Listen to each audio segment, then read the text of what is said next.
Om in die Boran te boer is regtig 'n geskenk uit die hand van God.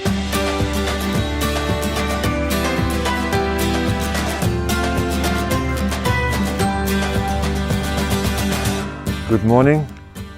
I'm McKenna Skeepers from Busiu Borane.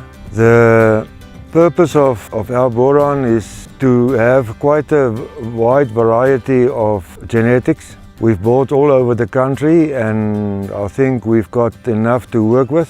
I think there's something for everybody's taste, and there's larger animals and smaller animals body-wise.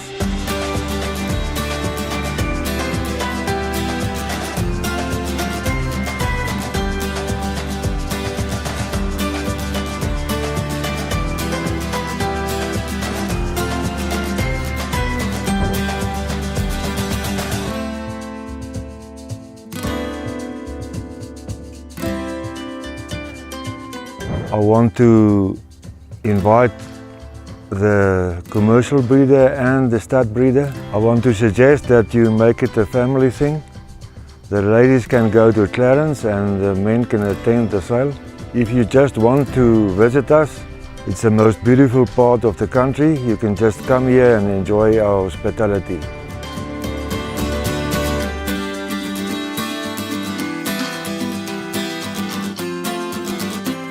Hiermee nooi ek julle uit na ons tweede produksieveiling. Dit gebeur op die plaas Oranje tussen Clarence en Voorriesburg. Dit begin 11 uur op die 13de September 2018. What we've got on offer is 20 SP bulls and 40 Boran SP females and 100 commercial cattle. Hulle kan ons skakel in verband met akkommodasie. En die Woensdag aand voor die veiling is almal welkom om te kom en saam met ons te kom eet.